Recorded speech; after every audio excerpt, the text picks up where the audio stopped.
This week on Mornings with Joel CRE podcast, we welcome Jason Wojo, CEO of Lifeonaire, entrepreneur, speaker, and business coach. What if success isn't just about building a profitable business, but building a life filled with freedom, purpose, and fulfillment? Jason shares insights on entrepreneurship, leadership, and why many successful business owners still feel trapped despite achieving financial success. We discuss how to build a business that supports your ideal life, create meaningful impact, and redefine what success truly means. Join us for an inspiring conversation on...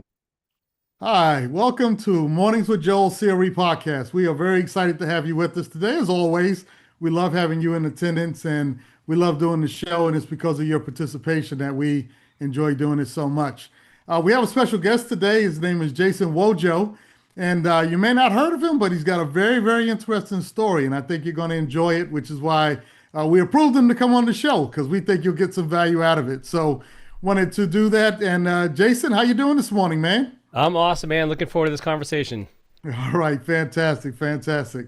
So, Jason, tell us a little bit about your background. You've kind of positioned yourself as the PhD that quit. I mean, what's that all about? Well, first of all, who are you? Tell us who you are and a little bit of your background. I guess that will kind of play all into it. Yeah, dude. So Jason Wojo, the full last name is longer than anyone has time or inclination to pronounce. So Wojo is a shortened version. Okay. And so, yeah, man, funny, but not funny story. I was taught the key to having a great life is having a great job. And so I'm like, okay, well, how do you get a great job? Well, you get a bunch of degrees, because I didn't have any connections. I had no friends in high places. And so I went and got 2 bachelors, a master's, a PhD, all essentially in different fields, by the way. Oh, wow. Hoping that I would be, have this great job and great life. And I realized within a month of getting that first job out of grad school that, like, man, I can't work for somebody else. I just can't have somebody else controlling that much of my life, my time. And of course, it would have been nice to know that before I spent literally 15 years in school, but I'm not that quick. So it took me a long time to learn that was the wrong path. Gotcha. Okay. All right. So you got all your degrees on the wall. Everything's looking pretty. You're sitting there.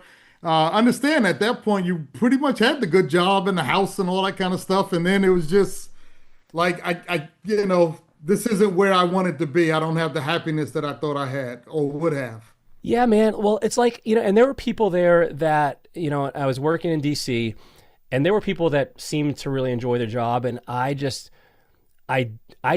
and it wasn't that the job itself was what bothered me. It was the fact that, and maybe it's my inner 8-year-old or something like that, but like the thought of somebody else controlling like how much I made, when I worked, who I worked with, what I worked on, when I had to ask for time off, and I'm like, dude, I can't imagine doing this for whatever, 40, yeah, right? Like it was just too much control for me. Now I realize some people are totally happy, they love what they do, and they wouldn't trade it for the world. And I'm super happy for them. I'm the biggest cheerleaders. But for me, I needed a little more autonomy. Gotcha. Okay. All right. Well, that makes sense. I can relate, so I completely get it. I know what that's all about. So you jumped out, you decided to become a CEO, and it was from that to yachts and all the time in the world to do whatever you wanted to do, right? I mean, dude, isn't that how everybody goes? Yeah, right. Well, next up to the Steve Jobs yacht and all that kind of stuff. It was I'm like, hey, what's up, Elon? Good seeing you, bro. Yeah, no. So, dude,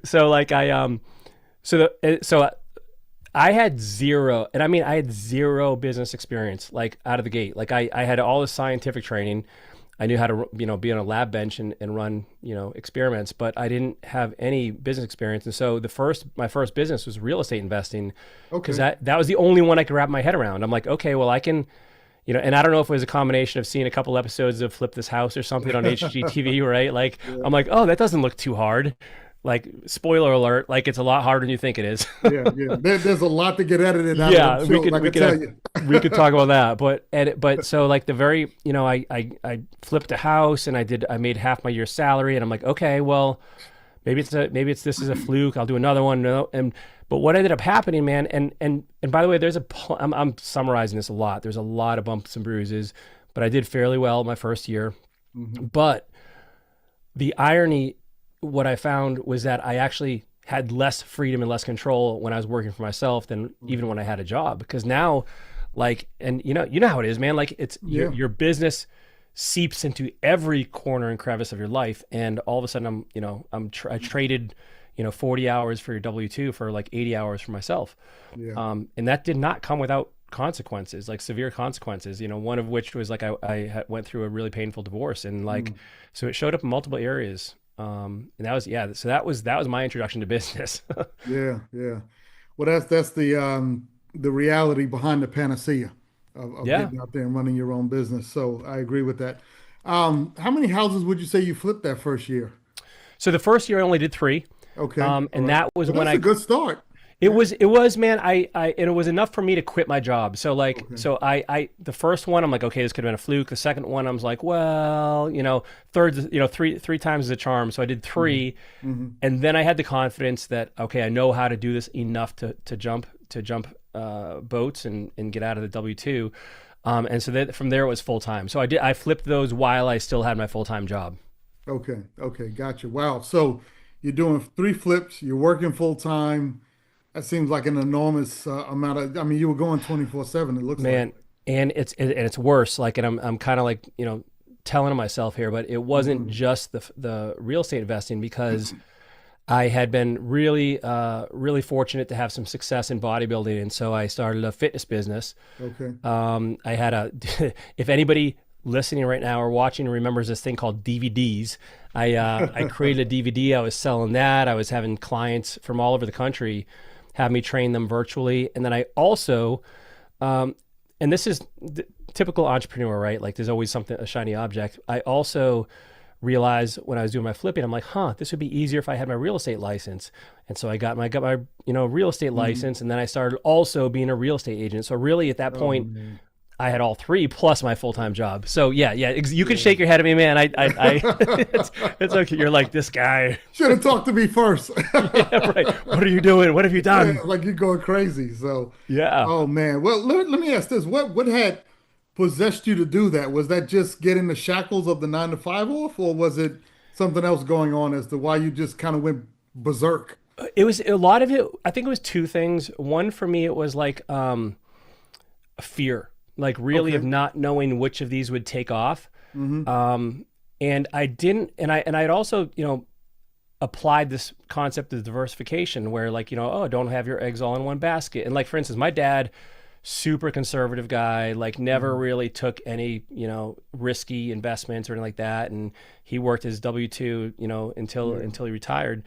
And I probably inherited a little bit of that. I'm like, so what if I pick the wrong business over here? Or what if this one doesn't work? Or what if the market changed? Or I had all the what ifs, man, like all the what ifs. Yeah.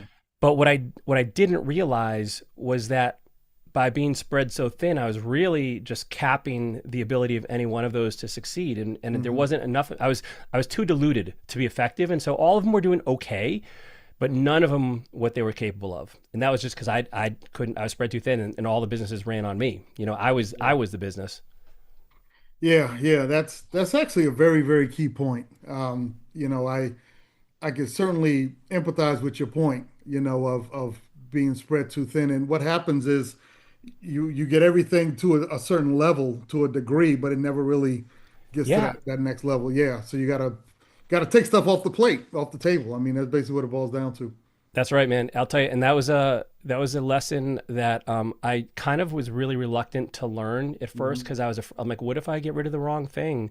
And then also, like, there was a little bit of entrepreneurial, I'd say, hopeful ego, meaning like I kind of wanted to be the guy that called myself a serial entrepreneur. But the more I do this, man, and it's been a while now. When I see someone that calls themselves a serial entrepreneur, many times, not all the time, it's a bunch of businesses that are kind of half baked and all rely on them. And I just want to be like, hey, listen, I tried that. And, dude, I heard someone say this and it really called me out. I felt really convicted. I'm like, okay, this is me. He said, for you to think that you can spread yourself among 3 or 4 or 5 different businesses and beat somebody who has chosen one business and that's their sole focus, is either an act of arrogance or delusion. And I'm like, dang, like, Right. Like what is it? I'm not sure which one applies to me, but in either case, I have like, he's right, man. So like that focus, like to your point, like it's huge. I know sounds so like boring and not sexy, but it's true. Yeah, yeah, very good point. Very good point. Let me mention this also to our audience out there. If you have any questions for Jason, put those in the chat. We'll make sure we try to get those covered before we get to the end of the show. But you can start dropping those in now as we continue this discussion. So, but Jason, yeah, no, that's a really good point. You think of even a professional athlete, they tend to do that. That's what they do, right? Whether it's basketball, football, whatever, that's what they do. They get the coaches, they get the other people around them to tell them and teach them this is how you do this one thing, and they focus on that. Obviously, sometimes for kids in school, it comes at the expense of not focusing on schoolwork. But then again, it can pay off in the long run. So let me ask this: what actually? Because I know you had that what I would call the CEO trap, where you felt you were doing all these things. You're the serial entrepreneur. You would like to be able to say, "I create $1 billion in this business and $1 billion in that one and $1 billion in that one." That wasn't really happening. But you've kind of talked about in some of your materials about having the vision before the strategy, as opposed to trying to make the money and then trying to fit your lifestyle into the money that's made or projected to make. So talk to me a little bit about that. How does that all come together? Yeah, so that was a huge mistake I made early on as well. And it makes sense when I think about it now, but for some reason, back then I was just concerned about getting out of my job and making some money. I'm like, I'll worry about this vision thing. I'll worry about the life thing later. And obviously, to my own detriment, when I experienced all these things that were consequences of working too much. But if you really think about like why any of us go into business for ourselves, and there are a multitude of reasons, but underlying a lot of that is freedom and living the life that we believe would be superior or at least better than having a W-2, and whatever that looks like for you, whether it's calling the shots, being your own boss, having more time for the things that are important, those kinds of things. And so really, we go into business to have a better life. But unless you really tangibly know and can define what that better life looks like, it's very difficult to create a business to give you that life. It's kind of like, turning the lights off and then trying to hit a target. You don't know what you're shooting for. And so really and this is counterintuitive for most people, but really what you want to do first is really in a very concrete way, define what do you want your life to look like? What do you want an average Tuesday to look like? And then you can kind of retrofit the business to that life. And so it's really like a life first approach to business. And this does a number of things, I think, that really redefine and give you a different priority, different perspective on business. So now why. You have a why, of course, it's associated with that. You have things on your calendar that you want to do. And so for instance, the way I have structured my calendars, and I was taught this, by the way. I didn't invent this. I was shown this by Steve Cook, who's the founder of Lifeonaire. Is you put down all the things you want to do first on your calendar, which sounds insane to a business owner. I get it. Yeah. But then you look at how much empty space you have that is not taken up by things that you're passionate about, and then that's where you're going to fit your work. And so it's kind of like just flipping the coin over to put life first and let business, take the rest, instead of vice versa, where, life oftentimes gets the crumbs and there's nothing left over. Yeah. Yeah. So you're basically talking about beginning with the end in mind. Yeah. What does this need to look like when it's done, so that it's not half baked, basically. Yeah. And you'll know when you got there. Yeah, that's a very good point. It would seem the challenge, I would think, is, and correct me if I'm wrong, because I know you talked to a lot of people about this, so you probably heard about it, that, there's, with a lot of times you might have fires always burning, right? So you got this one fire and it's like, okay, do I go play golf, which is what I want to do, or do I put this fire out? Yeah. Right. And so how do you learn to juggle those type of situations? So I think there's two aspects to it. I love that you use the analogy of fire, because I think of this like you can either be the fire extinguisher in your business, or you can install sprinkler systems. And so, it's so part of it is the actual physical side of this is in terms of like how you're gonna, do you have systems and people and processes in place that can do this thing or address this challenge without you? And then the second part of that is really the mental internal game of like actually being able to disengage and enjoy, whether it's being on the course or with your family without thinking of work, because that can also ruin it. Like so maybe you are not technically working, but like you're tossing a baseball with your kid and you're still thinking of all the stuff that you have to do with work. So you're kind of like, you're not enjoying the time with your right. Like, so you're kind of missing out on both. You're not doing anything in the business because you're not there, but and maybe you're even a little resentful for not being there, but also you're missing out on that time with your family or whatever it is you're doing. And so there's a mental game associated with that too. What I've found the most powerful kind of way to overcome that is to really focus on like the business structure and try to really create something that does not require me. And I understand I was sitting in Clayton Mask's office. He was a founder of Keep, Infusionsoft. I know Clay. Yep.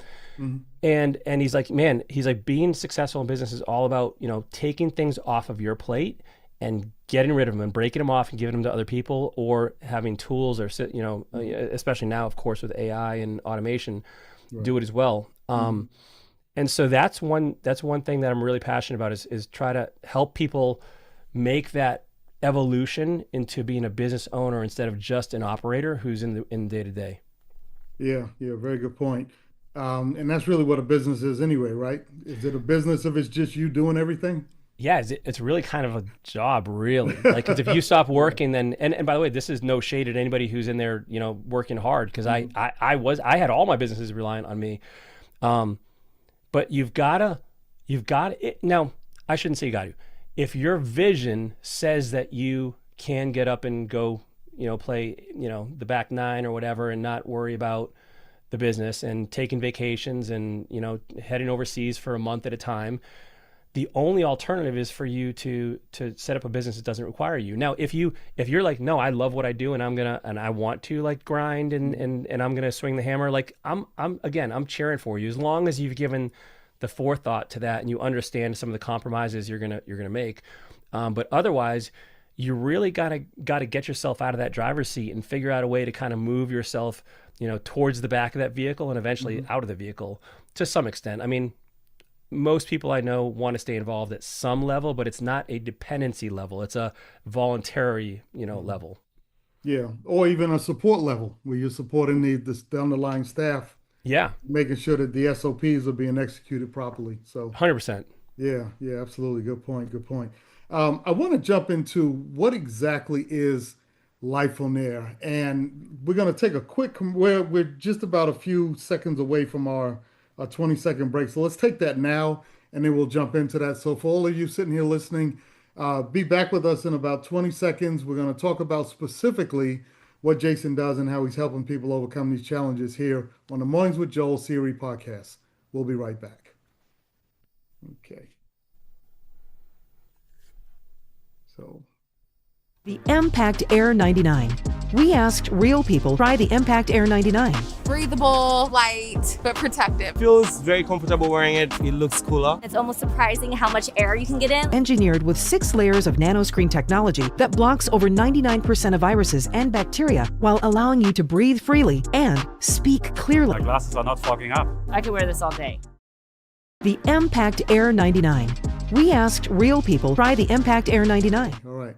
Welcome back to the Mornings with Joel series podcast. We're sitting here with Jason Wojo, and just been focusing on his strategies in his life and the things he's been putting together. And Jason, before we went to break, we were talking about all these things you were doing, all these balls you were juggling, all these businesses, serial entrepreneur, hallucinations, and, and all of that.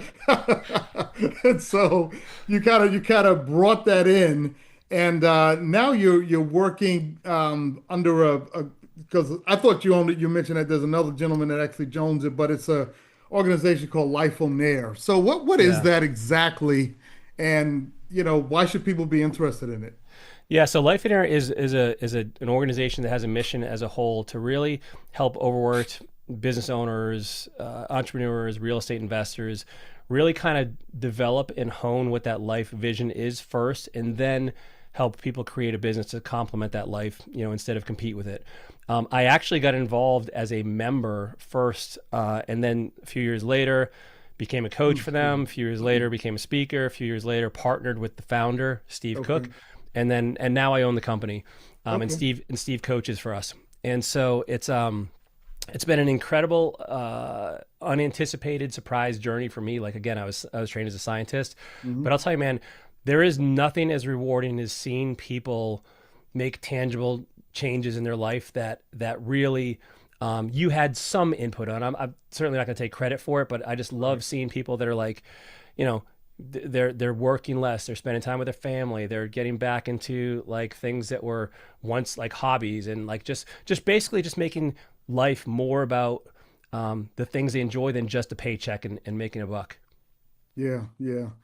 It's it's interesting you mentioned that, and I want to dive into it, but I kind of want to, even thinking about my own life from that standpoint, you start thinking about, okay, how many more years do you have left to accomplish all these things on your list, right? And if you're working 80, 90, 100 hours a week, it just becomes really, really difficult to do it. And you know as well as I do, if you get to be 80, 90 years old and you're like, okay, now I'm going to get started, I mean, forget about it, right? It's not going to happen. One thing I know for myself, it was a situation where I've always loved to travel the world. And a lot of people, they have their kids early, so they can't do it. And then they're working. They get to 65 years old and they're like, okay, now I'm going to travel the world. And their bodies are broke down and they can't do it. Like climbing the Acropolis in Greece. You just can't do it at a certain age, right? That's right, man. Yeah. So it's an amazing thing. I know for me, I decided to do a lot of that stuff early so I could kind of get it in, if you will, and then kind of blend the rest in. So I know exactly what you're talking about. But is that, how important is that, do you think, for people to really just step back and reflect on their own life journey and say, if I stay on this path, I'm going to, basically burn out, because you don't know what your health's going to be 20 years from now. Man, I think as a whole, I think we do a really poor job, and myself included, of comprehending our own mortality and the advancing of age. So, and what's most important, meaning like, at the end, and there's going to be an end for all of us. And we all know this, but I heard Jesse Itzler say once, he's like, hey, if you haven't chosen whether you want to get cremated or buried, you have not comprehended your mortality yet. And that always stuck with me because, we're here for such a finite period of time, and it passes quickly. And so at the end, what will you most likely regret? Is it going to be making an extra $1 million or $10 million or whatever that is for you? Or is it going to be missing, your kids growing up, or not seeing, Greece or traveling and so I think those kinds of questions can really kind of give you a little bit of insight as to what's most valuable to you. I have 3 girls. I'm a girl dad, pray for me. Okay. My youngest, I was up the other night with her, and we're doing mazes. She likes doing word searches, mazes and stuff. And I'm looking at her, and she's 5 years old, and it just hit me, like, I'm looking at her, I'm like, someday she is going to be an old lady. Like, if all goes well, she will grow into her old age. Yeah. And here I am right now with her 5 years old. Like, I have such a short window to enjoy every moment. And so for me, those little reminders, like, are the reason why I prioritize those things in my schedule. And I do my best to not let business take over. And listen, I get it. Like, business is fun. Like, it's a blast. It's intoxicating even. Like, you start helping people, and you can make some money, and you can get some accolades and win awards, and your team looks up to you. And like, there's a lot of needs that are met for that.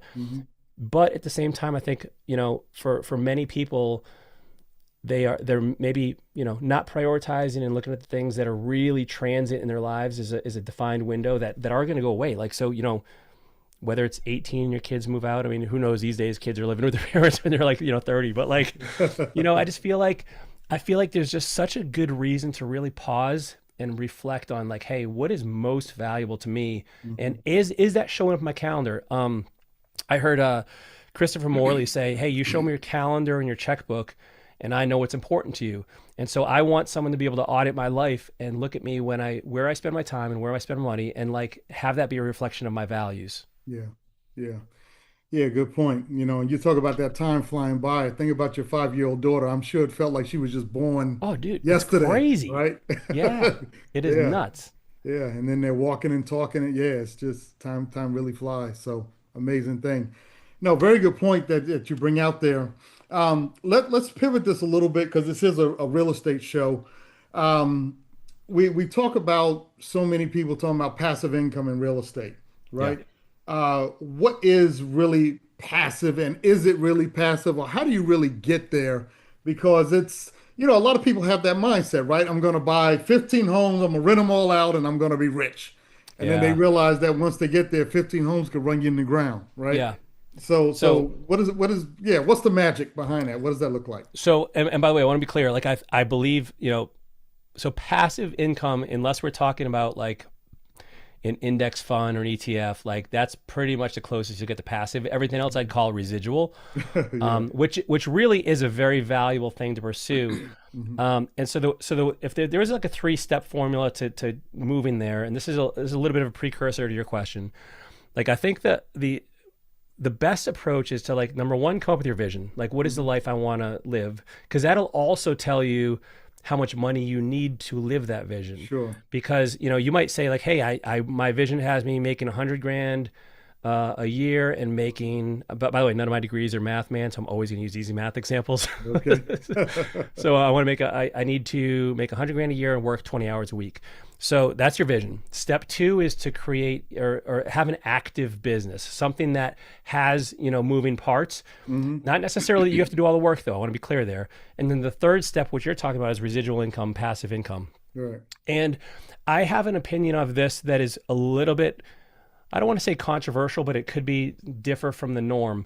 So I'm very much a fan of being really cautious with debt and using leverage to the minimum amount necessary. Now that is in direct conflict with some other people out there who are like, hey, maximize, leverage, get leverage to the gills, and like that's your best, cash on cash return, and they'll use all kinds of metrics to say that, which I totally respect.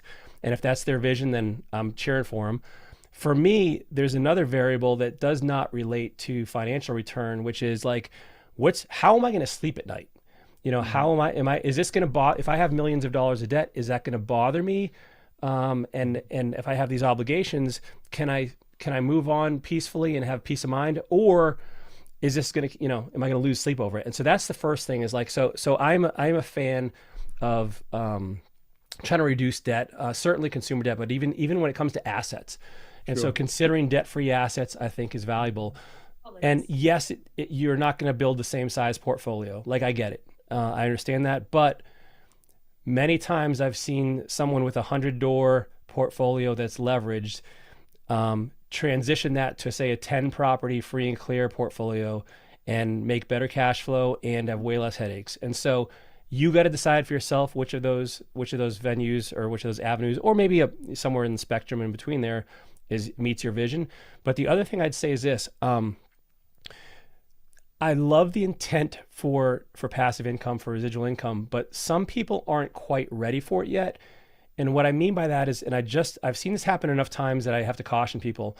Like, if you don't have excess margin in your life as far as like what you're making for income versus expenses, or if you don't have, say, a CapEx account, or it's basically an account for the repairs when things are going to need go wrong. repairing. Yeah, I've seen people go under, and so just make sure you are ready for that and you have an excess in your life, so that you have that peace of mind, so that you're prepared for when things break, not if things break, but when things break, and when someone moves out and they trash the drywall and you got to go in there or whatever it is, Sure. And so my approach on this has changed over the years. I've been involved in everything from storage to commercial to regular rentals. Now I'm a private lender. Like, this is what I prefer to do. For me, this is the ultimate leverage of now benefiting from the experience I've had through, and by the way, my first real estate was like, I went rehabbing, wholesaling, new construction. And this is where I've just evolved. And so for me, this is kind of like the same principle we're talking about in business is now being applied to my assets, my asset-based income rather. And so like, just like I'm removing myself from the day-to-day of my business, I'm removing myself as much as possible for the asset-based income too. Gotcha. So it's a matter of just changing the focus and the structure in order to make that work. Because now, like, you know, and by the way, just to be clear, like most of my lending is done through a Roth IRA, right? So I'm avoiding taxes and that. And I just find that it's, you know, if you do a little bit of due diligence up front, and there's a very, very, if you do good due diligence up front, like you're maintaining and you're monitoring the project and everything else goes a lot more smoothly. But it's just, I haven't found anything else that is hands off as that once you put in that initial effort and get that rolling. So that's something I enjoy. I don't need the active, the extra income to live off of now. So it's okay for me to go into that Roth because I don't need it. And so, and you don't have to use a Roth. Of course, you could lend any way you want. But I think it's a good way to capitalize on all those years of experience, so I can vet those deals better. Yeah. No, and that's it's a good way to do it. And for you, it becomes passive, right? From that standpoint, yeah, it really is. Because if something breaks, they're not calling you to fix it. That's right. And that's what I like it. You know, like as long as and we could talk more about that if you want. But like it's really like, hey, I run my numbers. I think through the different scenarios. I'm screening the borrower. I'm screening the asset. And then it's kind of like hands off. Like it's the closest thing to like mailbox money that I've been able to get to. Yeah, very good point. Let me ask you something else. You know, most of our investors and listeners are commercial real estate folks, but even for those people that are trying to get to that point that might be listening, how important is it for them to really build a business instead of just trying to be a self-proprietor with a whole bunch of little single-family homes? You know, at what point or how important is it to really turn that into something real from that standpoint? So I think, so of course it depends on someone's vision, and some people are like, hey, I am okay with just like a quad or a 10 family or whatever it is. Sure. I think the biggest thing is really figuring out, number one is of course, like how do I position this in a way that is going to meet my timeline but also my vision? Because the other thing I'd say is like if it's a bunch of cobbled together long-term investments, like for instance, let's say you don't have a business and if I'm understanding your question correctly, it's kind of like, hey, how do you accelerate the growth to something substantial versus just these little one-off things? I think what happens is it takes too long to get to where you're wanting to go. Like if you don't have an active business. So for instance, like let's say I wasn't into lending, but I was into something else. Without an active business, if I had a single family rental that was leveraged, I'm going to make, I don't know, $200, $300, $500 a month, you know, at the end of that. What meaning, like it's not meaningful money. Like you would need a significant portfolio to like mean anything. And that's at least 10 to 20 properties before you're at say $5,000 a month. Right. And so you almost have to, I believe, have some sort of active income, because that's really where most of your revenue is going to come from. And then I like the approach of taking that and putting it into assets. I'm not a huge fan of using the asset base as my sole source of income. I guess at some point, if you got big enough, you could let go of the business. Although, like to me, like I love what I do. I don't see the reason why I would stop. So it's really like, if I'm understanding your question correctly, it's really the combination of those two that will lead you to the quickest outcome of having, the income you're looking for, but also the flexibility. Yeah. And what I was talking, and you pretty much answered it, so don't get me wrong, but what I was kind of getting at in addition to that is you find a lot of people that are working a job. They're saying, I want to be free. I'm going to buy a whole bunch of single family homes and that's going to get me free, but they're not running it as a business. So they never get free. They don't bring on those additional people to support the SOPs because they don't have SOPs, right?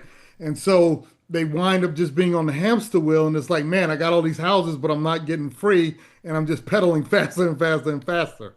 So Yeah.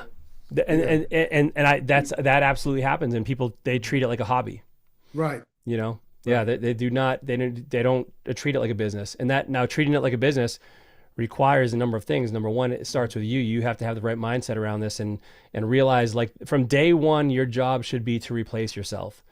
Which is, by the way, a super weird feeling when you actually realize, like, that you are not necessary and the company can grow just fine without you. Yourself out of a job, basically. Yeah, like it's really weird. But it's super empowering, and that, I think that should be the goal. And so every time, for instance, like one of the I got this from somebody else. He said every time he does a task, in the back of his head, he's like, how can I make sure this is the last time I have to do this? Like, who can I give it to? How can I have automation do it? Should I eliminate it completely? Does this need to be here? And so, like, I think if you approach business with that mindset, like, you're much more likely to achieve something that is not going to put you on that hamster wheel. Because, like, listen, you win the rat race, you're still a rat. Yeah. Right? It's we don't want, that's not what we're after here. That's a good way to look at it. You're still a rat, even if you win it that way. That's funny. Oh man. All right. Well, good. So if you were starting off from ground zero right now with the old saying, if I knew now what I knew back then, or if I knew, what was it? If I knew then what I know now, put it that way. Yeah. What would you do differently? Not getting into all your personal stuff, but what would you do differently as a business owner? Would you start off in the workforce? Would you start off as an entrepreneur? I mean, what would you do, and how would you build it up? Man, and this is almost related to what I even get my 4 degrees. And I'll tell you, it's always hard to make those kinds of things because I don't know what the alternative would have been. Yeah. But when I look at, think about what an extra 15 years in business could look like. But I also wonder, like, for me, was it just one of those unlearnable lessons until I actually experienced it? So for instance, what if somebody came to me and said, hey, listen, you're not going to want to work for anybody else. You're going to work for yourself. I may not have accepted that. And I may have, said, like, I need to prove that for myself. And so it's hard to make that assumption, but 15 years of business, man, 15 years is a lot of business experience that I wasted. With that said, I would have absolutely, listened when someone told me to create my vision. I probably wouldn't have gone through that divorce. And in fact, for all I know, I might not have even, gotten married because I didn't even have a vision for my perfect marriage, my perfect spouse. And I didn't have those kinds of things. And I really dilly-dallied quite a bit out of being fearful of doing the real stuff in business. So there's a lot of time that I wasted. Yes, I had multiple businesses, but I also wasn't doing the things that I knew really moved the needle. So for instance, instead of making offers for my real estate business, I'd be like designing my logo and picking my colors and trying to make my website look pretty, none of which lead to revenue. Like I was letting being a fake business owner distract me from the things that I really needed to do. And that wasn't something that I learned until much, much later, where I finally just realized, like, hey, you are guaranteeing failure if you don't take these actions. But if you do take them, you might still fail, but at least you have a shot at it. And so that would be that was a huge mistake I made, is just not doing the things that move the needle. And I wasted a lot of time on that too.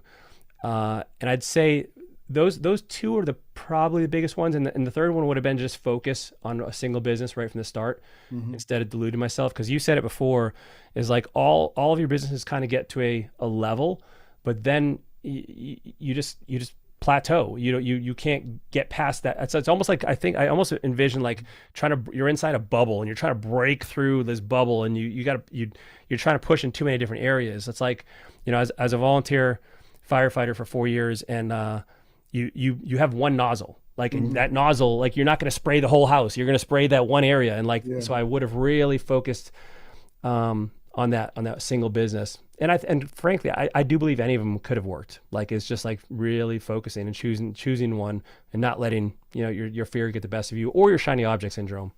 Yeah. Very good point. All right. We're right up against another break. So let's take that right quick.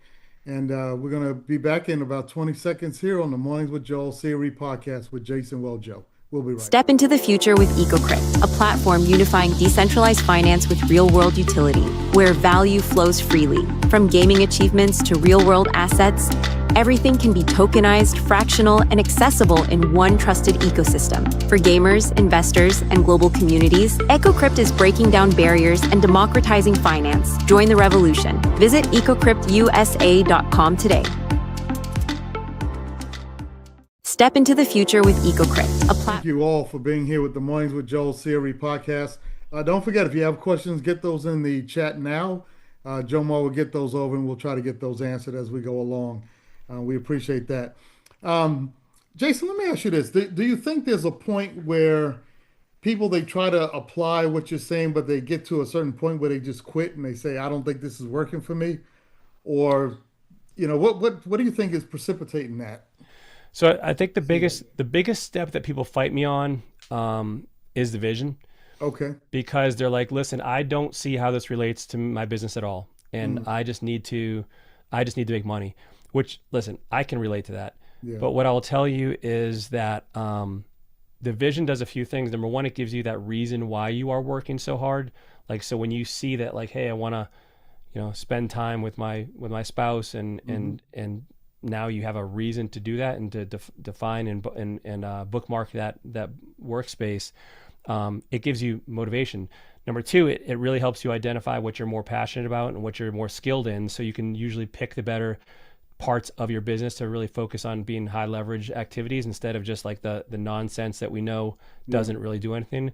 It also, even if you need to make money now, I believe your vision can really help you avoid getting off the path, because sometimes when people need to make money, they'll just do any haphazard thing that's not at all strategic. It's just opportunistic. And so like sometimes you can get further away from your vision if you're not careful. So really, like, it doesn't take that much time, and it just gives you so many more opportunities to not only like be more successful in life, but even in business.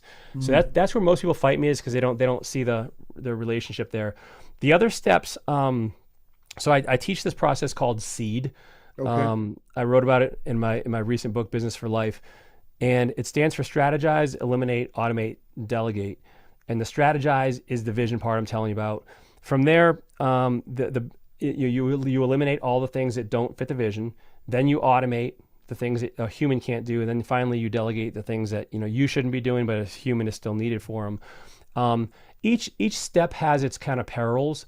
For instance, like elimination is not sexy, and people are subject to opportunity cost. And like, I've been doing it this way for so long. Well, you want me to change now? Or, they misunderstand that. And like, there's also a sunk cost fallacy. With automation, sometimes people are like, well, I'm not a techie. Well, I'm not either, like, at all. But like, it's super valuable. And then delegation, man, I hear all the reasons why you can't trust people. No one wants to work. No one can do it as well as I can. Like, so there's objections at every one of these stages. Right. But I think, that's part of the fun of it too, is like, learning to like cope with this internal dialogue within yourself for all these things that we're really holding ourselves back on. Yeah, absolutely. And I found also that generally, if you have that time kind of chunked down, you're more effective in getting things done. Like, in other words, if I've got to get this done by 3:00, you'll get it done, as opposed to randomly saying, I want to get this done sometime today. Right, dude. Can I double click that for a second? All right. So this one, I have a lot, like, so for instance, like when I go speak, someone will be in the crowd who's working 78 hours a week, and I'll show, hey, I'm on an average week, I'm working 20, 25 hours. And like, they're just like, no way this is possible. And I want to just get, so this is going to be relevant for anybody who thinks this is impossible. Mm-hmm. And by the way, just to be clear, I'm not saying you're going to go from 60 to 20, next week. It takes time. First thing is the 80-20 rule. Like, most of us have heard of this Pareto principle. Yeah. As it applies to time, it means 80% of your output, 80% of your results are coming from 20% of your time. Mm-hmm. And so 20% of a 40-hour work week is 8 hours, which means 8 hours of your week are accounting for 80% of your results. Now, I know it's not an exact science. I get that. but this tells you that the minority of your inputs are leading to the majority of your outputs. So that's the first thing I tell people. The next thing, which is what you just mentioned, is called Parkinson's law, which is basically work expands or contracts based on its available time. And we all know this. Like you said, you have 3 hours to get it done, you get it done. You have 3 days, it'll take you 3 days, right? Yep. The other two pieces of here, and by the way, you can tell I've had to defend myself against this, so I've learned a couple of pieces here. I feel like an attorney, like just presenting to the jury here. The next thing, 2017, a self-reporting survey was done with 1,989 workers in the UK, and they self-reported that on an average day, out of a full 8-hour workday, the average person did 2 hours and 53 minutes of work. So if we say, let's say, again, easy math, 3 hours a day times 5 is 15 hours a week, didn't account for 80%. It accounted for 100% of the week's output. And so, like, come on, guys, like we can do this. And the last thing I'll say is this, is like, let's say you got a trip coming up, you're leaving on a cruise or a flight, vacation, first thing Saturday morning, you get more done that Friday than the previous Monday through Thursday. And like, we can all laugh at this because we know what's happened to us. And so to your point, like when you have to do it because you recognize what you're giving up, you approach work with a different level of urgency and prioritization. And that's really the key to all this. Yeah. No, 100% true. And I can see you've had some battles related. Dude, I've had verbal discussions with people. Yeah. But no, it makes sense, but it's just true. Like you said, if you know that plane's not going to wait for you, you better get it done because you better get out the house to get to the airport, right? Man. And so I heard Tim Ferriss say this once. I thought it was brilliant. He said, if you're busy all the time and working, it could be interpreted as a sign of laziness, like intellectual laziness. And in other words, you haven't thought of a better way than just brute forcing your way through the day and just trying to do it all by sheer willpower. So I think it's kind of true. And this is part of the fun of business is like, how can I make more money and do it within less work hours while I'm also enjoying the other things outside of my job, out of my work. And so like that's like the multivariable kind of success formula, I think, because any of us can work long enough and hard enough and doing the right things will make the money we want. But like, let's have a different bar. Like, I think that's more fun to me. Yeah. Well, I think it's a cultural shift also. It's not like Europe and other places where they'll take a siesta in the middle of the day and go take a nap, right? Yeah. I mean, it's just totally different here where, the idea is you think of the young kids coming out of college, the investment bankers on Wall Street, and it's like if they're working 100 hours a week, they're praised for their work. Yeah, but it's not a good thing in the long run, and a lot of them burn out. So, and there's a lot of chest pumping with all that. And listen, I get excited when I hear about some of this stuff, the grind, hustle culture, 10X this, whatever.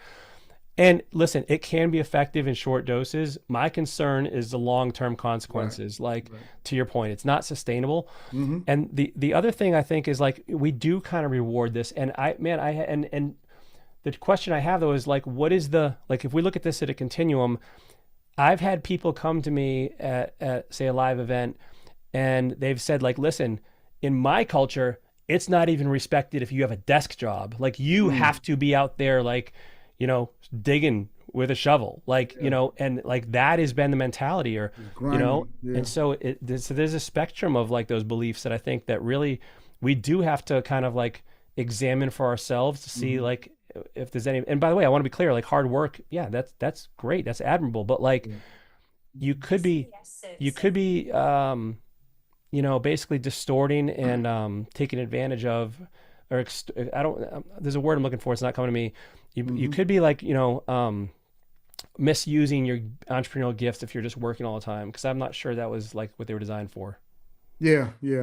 Well, I mean, it makes the point. And I get it. I'm an old Wall Street guy, so I definitely understand it. But there's a better way because it's not sustainable, right? I mean, who wants to be 60 years old working 100 hours a week, right? Right. And what have you do? And if you do that, what's left? Some of these I've had some friends retire recently, and they're lost. They're like, dude, all I did was work, and like they're like, I'm not in the office anymore. Like all my water cooler buddies, like they're I'm not with them anymore. Like I don't have any hobbies left. My my spouse and I kind of like have lost that connection. My kids are moved out. Like, and What so I have you think it's got? right. It's sad. Yeah, very, very so. Very, very true. All right, well, good stuff, man.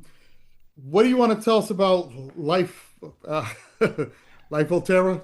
No, Life and Air. Life and Air. I'm sorry, Yeah. I got it wrong there. Yeah, man. Yeah, what do you want to tell us about that? And as we wrap up, what final comments do you have for our guest today? Yeah, so Life and Air, just go to lifeandair.com if you want to learn more. Essentially, we have live events. We have like, membership programs for people that are interested in getting some help with that. But certainly, you don't need that. People can do this on their own.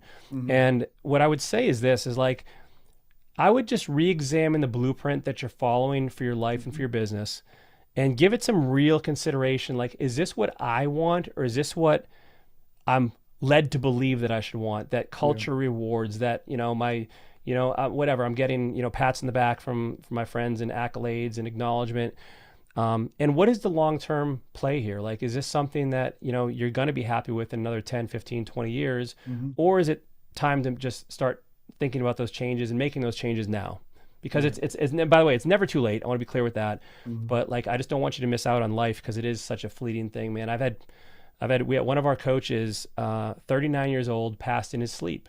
Left his two kids. He had a brain aneurysm, left his kids, his wife, and so it really, we never think it's going to happen to us. And I'm not saying it will happen to us, but like, it's someday, like, we're going to decide, was this a life well lived? And like, let's just make that answer a resounding yes. Yeah. I know one person I've heard mention, I don't remember where I got this from, but it may have been Gerber actually. But the idea of writing your obituary, what do you want people to be able to say about your life? And it is kind of sad when you read some obituaries and it's like, really, they did nothing. I know, man. Yeah. So let me give everybody just to piggyback on that, Please. So one version of that exercise I think is really powerful. So you do two versions, I can't talk, of your obituary. One is, what do you want people to say?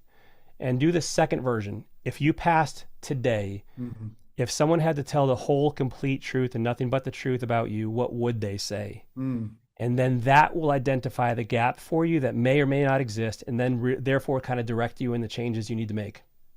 I think that's an excellent additional point. That's very good, because you're right.